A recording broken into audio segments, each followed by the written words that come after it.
The bell had already rung. Regulus Maren knew this because the echo still hung tightly in the high ceiling of the lecture hall. It reverberated off stone and timber and stained glass alike, a sound designed to summon attention, at one time at least. Today, it had failed. The hall was half empty. Sunlight filtered through the tall windows in pale slats, catching dust in the air and laying it gently across the benches. The students who remained were scattered rather than gathered, as if the room itself repelled camaraderie. Coats lay draped across the backs of the seats like discarded thoughts. A few notebooks were open, yet fewer pens moved. Regulus stood at the lectern and waited, not because he expected silence to arrive, but because he still felt obligated to offer a chance for the students to regain composure.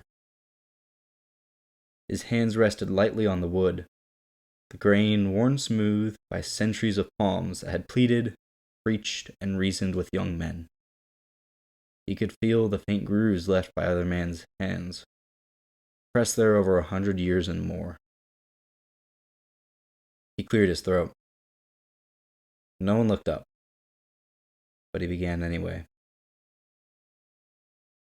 Let us today continue our study through the book of Romans. Open to chapter 13, he said, voice steady and authoritative. Let every person be subject to the governing authorities, for there is no authority except from God, and those that exist have been instituted by God. A student in the third row shifted. The bench creaked beneath him. Someone near the back sighed with the tired sound of one who had already decided this lecture would not be important or pertinent. Therefore, whoever resists the authorities resists what God has appointed, and those who resist will incur judgment. For rulers are not a terror to good conduct, but to bad. Would you have no fear of the one who is in authority? Then do what is good, and you will receive his approval, for he is God's servant for your good. But if you do wrong, be afraid, for he does not bear the sword in vain, for he is the servant of God and avenger who carries out God's wrath on the wrongdoer. Regulus lifted his eyes from the text. This, he said, is not a sentimental passage. That earned him 2 glances. Paul here makes a very important argument for how we ought to not just participate in civilization, but how we must shape civilization. As we well know, God created all things, and as such, has something to say about every inch of existence, including the government. Many today will tell you that government should be pluralist, secular, completely detached from religion in the name of tolerance. He walked slowly along the front of the hall as he spoke, hands clasped behind his back, robes whispering faintly against the stone. His voice carried well, it always had. Years of teaching had taught him where to stand, how to pitch a sentence so it reached the farthest corners of the room without effort, ensuring that even the sluggard of a man in the back who was beginning to doze off would be able to hear his words. Government, he continued, is not a neutral force. It is not a market mechanism or managerial convenience. It is a minister of God for the good of those under its care. It is required by God to uphold what is good and to disparage what is evil. God rests the burden of exacting justice on this earth upon the shoulders of the government. The government is not a neutral force, for there are no neutral forces in this world. Only those which bend the knee to Christ's reign, and those which remain in rebellion. A young man near the aisle wrote something down. His neighbor did not. Regulus turned back toward the lectern, resting one hand on its edge. This brings us, he said, to the doctrine of sphere sovereignty. That phrase once had weight. He remembered when it did, when students would wrestle with the implications of a passage such as this. Now it landed softly, without so much as a second thought. God, he said, has ordained distinct spheres of authority: family, church, state, each with its own task, its own limits, its own accountabilities. Each one has its own duties, and to attempt to fulfill the duties of another would be disordered and sinful. Cough echo. The state, Regulus said, does not exist to save and disciple souls. That belongs to the church. Nor does it exist to raise the next generation. That belongs to the family. But it does exist to restrain evil, to punish injustice, to uphold what is right in the public square. He paused again, letting the words sit. When the government refuses to act against corruption, he said quietly, when it abdicates its responsibility to the people, it is not being merciful, it is abdicating responsibility. The boy in the back row yawned, and he did not bother to hide it. Regulus felt a familiar tightening of his chest, a mix of anger, sorrow, despair. He shifted his weight and pressed on. We live in an age, he said, that confuses tolerance with virtue and calls courage injustice. Scripture does not permit such confusion. The magistrate bears the sword for a reason. They must take harsh steps to uphold civil decorum lest we slip into decadence. Regulus looked out over the hall and saw it plainly now. The glazed eyes, the polite disinterest, the practiced posture of attendance without engagement. They were not hostile to the ideas he was positing, but merely indifferent. He finished the lecture as he always did. He closed in prayer, his words measured and unadorned. He finally dismissed them with a nod. They left quickly.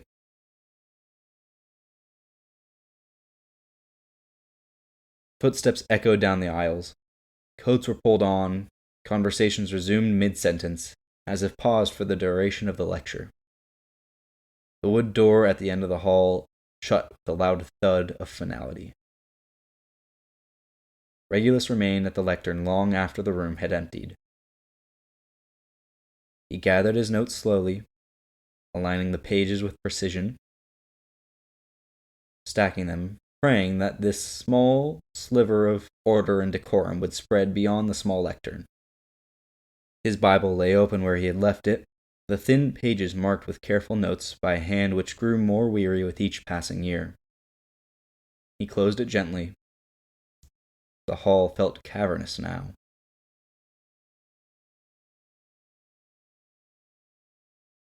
His office smelled of old paper and lamp oil. It was a small room by academic standards, but it had been his for decades, and it bore the marks of long and intentional use. Shelves bowed under the weight of commentaries, books, and other scholarly works. A narrow window overlooked the quadrangle where students crossed the frost-dusted grass in clusters, their breath rising in pale clouds into the bright blue sky. Regulus set his satchel down beside the desk and lowered himself into the chair with a quiet exhale. His joints protested, an ever-present reminder that time did not pause for a vocation. He rubbed his eyes, then folded his hands and stared at the wall. Once this had been a place alive with debate. He remembered the arguments that stretched late into the evening, students perched on the edge of chairs, voices sharp with conviction, questions tumbling over one another in earnest pursuit of truth. He remembered faces now, names scattered across the empire. Preaching, governing, fighting, burying. Hundreds of young men had come through this office and sat under his teaching, now dutifully doing the good Lord's work across the empire. He also remembered others, the ones who had drifted away quietly, the ones who had stopped asking questions altogether, the ones who had come seeking the office of ministry without any appetite for its burden. A knock sounded at the door. Regulus did not look up. "Come in." The door opened hesitantly. A young man stood at the threshold, hat in hand, coat buttoned neatly. He could not have been more than 22. His face was unlined, his eyes clear and untroubled. He had dusty brown hair without a speck of gray, and blue eyes to match his undershirt. "Pastor Maren," he said. "Yes," Regulus replied. "You asked to see me." The young man stepped inside, closing the door behind him with care. He gingerly sat down, perching on the edge of the chair as if prepared to leave at a moment's notice. "I'm Thomas," he said. "Thomas Ellery." Regulus nodded. "What can I do for you, Thomas?" The young man hesitated, then smiled faintly. "I wanted to talk about calling, ministry." Regulus leaned back slightly, studying him. "Yes," he said. "You wrote that you felt drawn to pastoral work." "I do," Thomas said quickly. "Very much so." "And what draws you?" Regulus asked. Thomas shrugged, a small, practiced motion. "The importance of it. The influence, being useful. I want to help and do the great work of spreading and maintaining the Anglican Church." Regulus waited. "Well," Thomas continued, "I think the Church needs leadership, and I think I could be a good part of that." Regulus folded his hands. "Very well. I assume you have read Paul's qualifications for a minister." "Yes, I have. I believe I can live up to them," Thomas said confidently. "I hear you can preach and teach well," Regulus began. "Your reputation matches that which Paul requires. What about a wife? Is that something you are pursuing?" "Yes, I greatly desire marriage. I plan on being married to another student here on campus," Thomas said. "Alison Breebook. I believe you have her in your class on homemaking." "Yes, a sweet young woman. You are lucky to have her," Maren said, then paused for a moment before continuing. "And scripture?" he asked. Thomas blinked. "What about it?" "What do you love about the word?" Regulus said gently. The young man hesitated.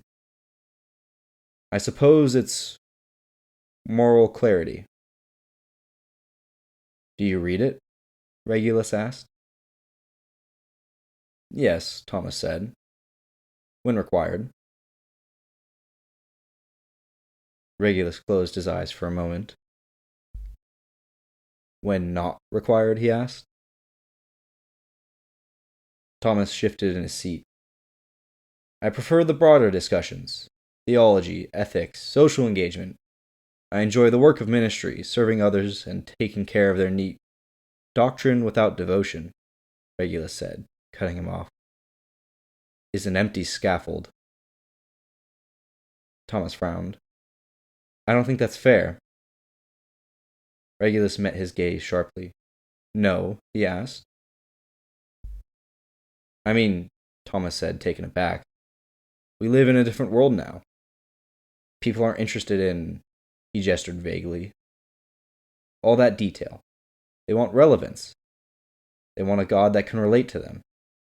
It is not a matter of want, but what they need, Regulus said, his voice firm. It is not your job to tickle their ears. They need God, the true God, and God has given himself to be known in words, a rather important collection of them. Thomas's mouth tightened. I don't think you understand my generation, he said. Regulus felt something stir, not anger, but a deep, bone-weary sorrow. I understand it very well, he said. I have watched it pass through this door for 20 years. The silence stretched. If you desire ministry, Regulus said at last, but have no hunger for Scripture, then you do not desire ministry. You desire the glory and decorum which comes with the office of ministry, but not the responsibility and duties required of it. That's not, Thomas began. You are not called, Regulus said, his voice rising for the first time. To be impressive, you are called to be faithful, and faithfulness begins on your knees before God and in the Word. Thomas stood abruptly. I think you're out of touch, he said flatly. This is why people don't come anymore. He turned and left without waiting for dismissal. The door closed behind him. Regulus sat very still. He stared at the place where the young man had been, as if the air itself might offer an explanation. His hands trembled slightly, and he folded them together to quietly still them. He felt very tired. Outside, the bell rang again, calling students to their next obligation. The quad filled with movement and noise, life proceeding as if nothing of consequence had occurred. Regulus bowed his head. What am I to do, Lord? He whispered. There was no answer. Only the slow tick of the clock on the wall, marking the march of time.